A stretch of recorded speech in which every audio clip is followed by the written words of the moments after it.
Al-Qiyam. Takzimus salam. Assalamualaikum warahmatullahi wabarakatuh. Waalaikumsalam warahmatullahi wabarakatuh. Berdoa mulai. Bismillahirrahmanirrahim. Rabbi shrahli sadri wa yassir li amri wahlul 'uqdatam min lisani yafqahu qawli. Rabbi zidni ilman warzuqni fahman. Amin. Assalamualaikum warahmatullahi wabarakatuh. Selamat pagi semuanya. Pagi, Bu. Gimana kabarnya hari ini? Baik. Alhamdulillah. Sudah siap untuk belajar? Siap, Bu. Siap. Sebelum belajar, Ibu absen dulu ya. Hari ini ada semua? Hadir, Bu. Putri Alia ada? Hadir. Lega? Hadir. Iya. Hadir, Bu. Nah, sebelum kita memasuki materi kita hari ini, minggu kemarin kita sudah belajar tentang Sistem pernapasan, Bu. Nah, ada yang masih ingat apa itu sistem pernapasan? Ayo, apa? Masa baru minggu kemarin belajar udah lupa? Ya, Bu. Coba Nadia. Sistem pernapasan yaitu proses menghirup oksigen dan mengeluarkan karbon dioksida, Bu. Bagus, tepuk tangan yang bagi Nadia. Kemudian Ibu mau nanya, apa saja organ yang terdapat pada sistem pernapasan? Saya, Bu. Coba Lega. Yang pertama ada hidung, ada tenggorokan, dan paru-paru. Nah, betul sekali. Jadi sistem pernapasan itu, Ibu akan mengulangi ya. Sistem pernapasan itu adalah proses menghirup oksigen dan mengeluarkan karbon dioksida.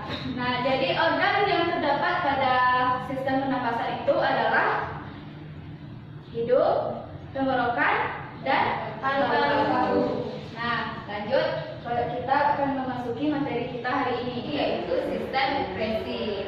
Tujuan dari materi kita hari ini yaitu untuk mengetahui apa itu sistem ekskresi dan apa saja organ-organ yang berperan pada sistem ekskresi.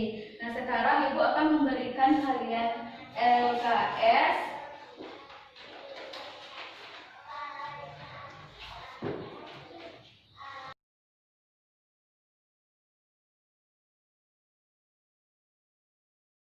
Ini kalian amati, kalian pahami, dan nanti Ibu akan menyuruh kalian untuk mempresentasikan hasil dari pengamatan kalian. Ibu kasih waktu 10 menit.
memahami ya apa itu sistem ekspresi?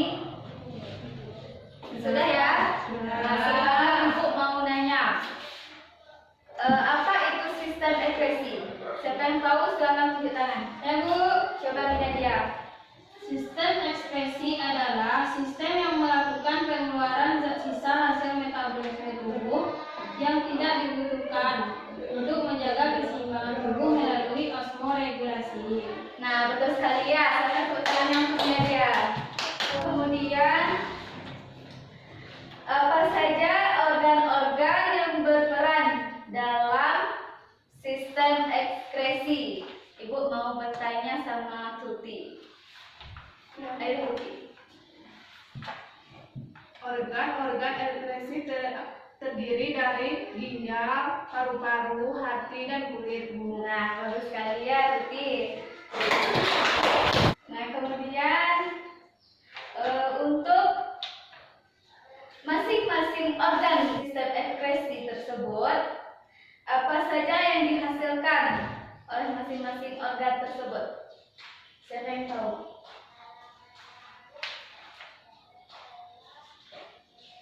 Saya, Bu. Coba Lega. Yang pertama, ginjal yaitu mengeluarkan urin. Kemudian paru-paru menghasilkan air dan CO2. Kemudian hati ada zat empedu dan kulit berupa keringat. Nah, bagus sekali ya, tepuk tangan yang Lega. Nah, sekarang Ibu mau kalian menjelaskan di depan hasil dari pengamatan kalian yang kalian pahami. Ibu mulai dari ya Tuti. Silakan Tuti maju ke depan.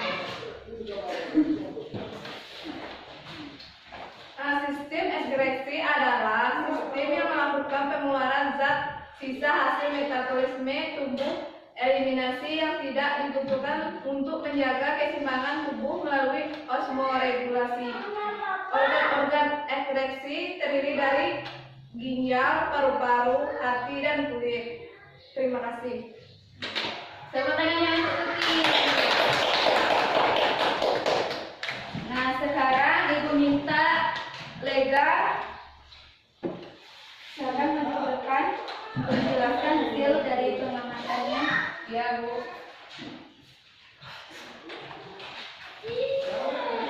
Kemudian ada organ-organ dari ekskresi. Yang pertama itu ada ginjal. Ginjal adalah organ yang mengekskresikan zat-zat sisa berupa urin.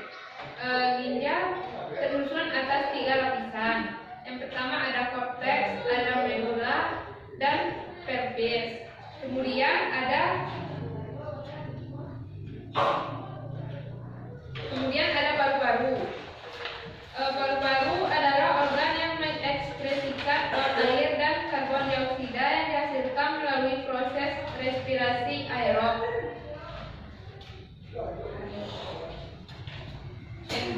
Sudah. Ya, tepuk tangannya untuk Lega. Terakhir Ibu minta Nadia yang menjelaskan hasil dari pengamatannya. Silakan Nadia.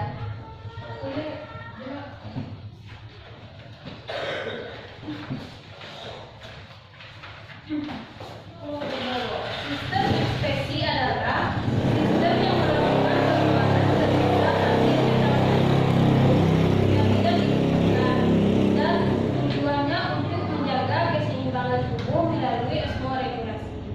Osmoregulasi adalah mekanisme pengaturan jumlah pelarut dan zat terlarut dalam tubuh. Tadi sudah dijelaskan oleh Tuti. Organnya ada ginjal, paru-paru, hati, dan kulit.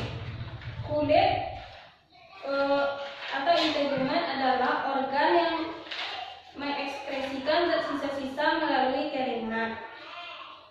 Lalu paru-paru. Paru-paru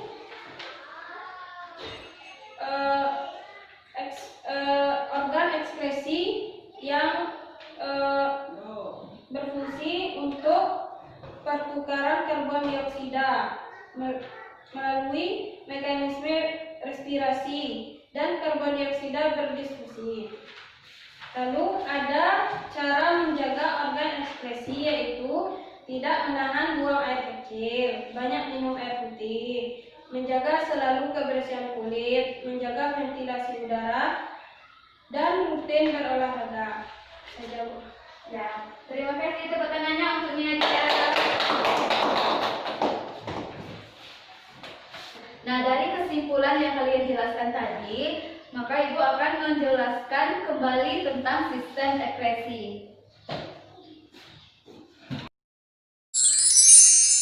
Sistem ekskresi. Sebelumnya, perlu kita ketahui bahwa pada tubuh manusia ada sesuatu yang dimasukkan seperti makanan dan minuman, dan ada juga sesuatu yang dikeluarkan. Nah, proses pengeluaran itu salah satunya adalah sistem ekskresi. Sistem ekskresi merupakan sistem organ yang berfungsi untuk mengeluarkan zat-zat sisa metabolisme yang sudah tidak dibutuhkan lagi oleh tubuh kita. Zat-zat metabolisme ini harus dikeluarkan dari dalam tubuh karena apabila tidak dikeluarkan, zat-zat sisa tersebut akan menumpuk dan dapat menimbulkan beragam penyakit. Selanjutnya, ada organ-organ sistem ekskresi, yaitu kulit, paru-paru, hati, dan ginjal. Supaya memudahkan kita untuk mengingatnya, maka disingkat menjadi kupahat ginjal. Berikut penjelasan masing-masing organ yang berperan dalam sistem ekskresi. Yang pertama yaitu ada ginjal. Kita memiliki sepasang ginjal di rongga perut di bagian pinggang. Fungsinya adalah menyaring darah, menjaga tekanan osmosis, menjaga pH darah, serta menghasilkan urin. Ginjal memiliki bagian-bagian seperti korteks, kemudian medula atau sumsum tulang, dan pelvis renalis untuk mengumpulkan urin. Lalu, keluar dari ginjal ada saluran yang disebut ureter. Di bagian korteks terdapat jutaan nefron atau unit penyaring yang akan menghasilkan urin. Nah, ini ada bagian-bagian dari nefron ginjal. Pertama, ada glomerulus, capsula Bowman, lalu ada tubulus contortus proximal yang melengkung di bagian Henle. Kemudian ada tubulus contortus distal. Setelah itu, urin-urin yang terbentuk akan dikumpulkan di tubulus collectivus untuk disalurkan ke ureter. Selanjutnya ada tahap-tahap pembentukan urin. Pembentukan urin ada 3 tahap. Pertama yaitu ada filtrasi. Filtrasi adalah penyaringan darah dari protein dan sel-sel darah.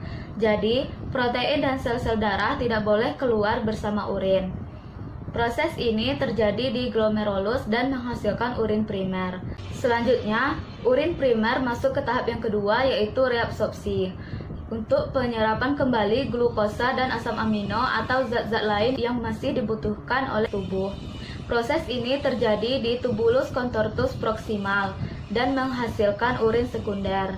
Selanjutnya, urin sekunder masuk ke tahap yang ketiga yaitu augmentasi, yaitu pengeluaran zat-zat yang sudah tidak dibutuhkan lagi oleh tubuh seperti urea dari hati, kemudian ada amino, kreatin, garam-garam berlebih, vitamin-vitamin berlebih, dan racun-racun. Seperti yang misalkan yang merokok racunnya dikeluarkan, dan yang minum obat racun-racunnya juga dikeluarkan. Proses ini terjadi di tubulus contortus distal, kemudian menghasilkan urin jadi atau urin sesungguhnya. Selanjutnya, organ ekskresi yang kedua yaitu ada kulit. Kulit merupakan lapisan terluar dalam tubuh kita yang terdiri dari 3 lapisan yaitu epidermis, dermis, dan hipodermis atau yang biasa disebut dengan subkutan. Berikut penjelasan dari lapisan-lapisan kulit. Yang pertama ada epidermis. Lapisan terluar dari kulit ini terbagi menjadi 2, yaitu yang pertama ada lapisan tanduk dan lapisan malpighi. Lapisan tanduk adalah lapisan paling luar yang tersusun atas sel-sel kulit mati yang selalu mengelupas. Sementara lapisan malpighi adalah lapisan yang terdiri dari sel-sel yang selalu membelah dan berpigmen-pigmen. Berikutnya lapisan dermis yang terdiri dari kelenjar keringat, kelenjar minyak, pembuluh darah, serta ujung-ujung saraf. Kelenjar keringat berfungsi menghasilkan keringat. Kelenjar minyak yang menghasilkan minyak untuk melembabkan rambut-rambut. Kemudian pembuluh darah yang mengalirkan darah ke seluruh sel-sel, serta ujung-ujung saraf yang berfungsi untuk menerima rangsang. Nah, jadi sistem ekskresi pada kulit terdapat di lapisan dermis. Selanjutnya, lapisan kulit terbawah, yaitu hipodermis atau subkutan. Di lapisan ini terdapat jaringan lemak atau adiposa, yang fungsinya adalah menjaga tubuh agar tetap hangat dan menyimpan cadangan makanan. Nah, fungsi kulit dalam sistem ekskresi adalah mengeluarkan keringat. Keringat sendiri berisi garam-garam, urea, dan air. Selain untuk ekskresi, pengeluaran keringat juga berfungsi untuk menjaga suhu tubuh.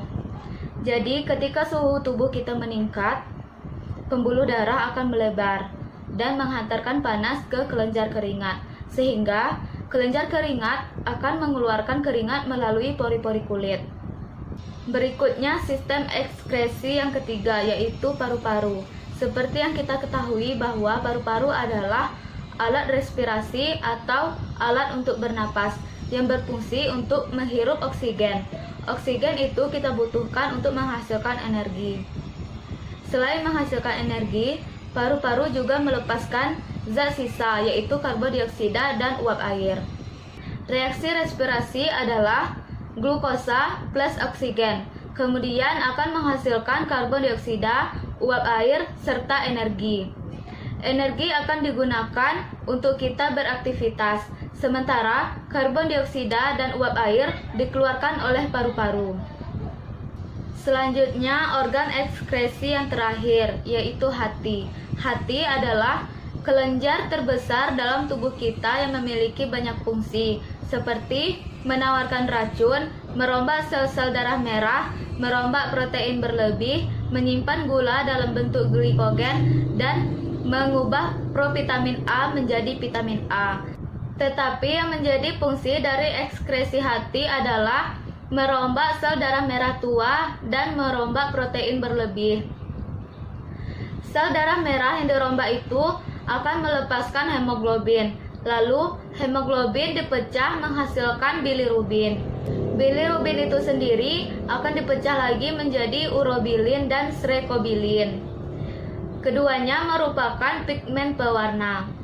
Kalau urobilin adalah pewarna urin dan srekobilin adalah pewarna feses, maka apapun makanan kita, urin kita tetap berwarna kuning dan feses kita tetap berwarna kuning kecoklatan. Kemudian protein-protein berlebih dalam tubuh kita akan diuraikan oleh hati membentuk urea. Urea itu akan disalurkan ke ginjal dan kulit dan dibuang bersama urin dan keringat. Selanjutnya ada gangguan pada sistem ekskresi. Yang pertama pada ginjal, yaitu batu ginjal. Batu ginjal disebabkan oleh tumpukan kalsium yang mengeras di medula ginjal. Kemudian nefritis. Nefritis merupakan peradangan nefron akibat infeksi bakteri Streptococcus.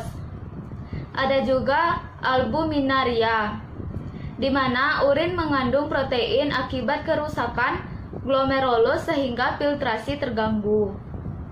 Kemudian ada poliuria, yaitu kekurangan hormon ADH sehingga urin jadi sangat banyak. Dan hematuria, yang menyebabkan urin mengandung sel-sel darah. Orang-orang yang mengalami gagal ginjal biasanya harus melakukan hemodialisis atau cuci darah. Selanjutnya, ada gangguan sistem ekskresi pada organ lain, yaitu bisa terjadi kudis, panu, dan kurap yang disebabkan infeksi jamur. Kemudian, pneumonia yang disebabkan infeksi bakteri pneumonia di paru-paru. Kemudian ada sirosis, yaitu pembekakan hati. Dan hepatitis yang disebabkan infeksi virus hepatitis di dalam hati. Lalu bagaimana cara menjaga agar organ ekskresi kita tetap sehat? Yaitu dengan cara kita tidak boleh menahan buang air kecil terlalu lama. Harus banyak minum air putih, menjaga kebersihan kulit, menjaga ventilasi udara untuk kesehatan paru-paru, rutin berolahraga, serta menjaga pola istirahat dan makan makanan yang bergizi. Dengan melakukan hal-hal tersebut, Maka bukan hanya organ-organ ekskresi saja yang tetap terjaga sehat, tetapi juga organ-organ tubuh kita yang lainnya. Nah, dari penjelasan yang Ibu sampaikan, apakah bisa dipahami atau masih ada yang ingin ditanyakan? Ada, Bu. Ya, Lega.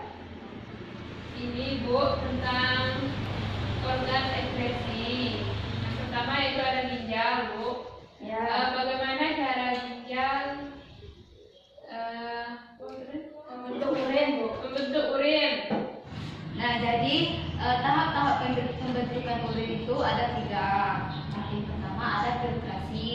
Filtrasi ini terjadi di glomerulus, menghasilkan urin primer. Kemudian urin primer ini masuk ke tahap yang kedua, yaitu tahap reabsorpsi. Reabsorpsi ini terjadi di TKP atau tubulus concertus proximal yang menghasilkan urin sekunder. Kemudian urin sekunder ini masuk di tahap yang ketiga, yaitu augmentasi. Nah, yang augmentasi ini yaitu pengeluaran zat-zat sisa yang tidak dibutuhkan lagi oleh tubuh. Nah, ini terjadi di tubulus concertus distal dan menghasilkan urin yang sesungguhnya. Gimana, Lega?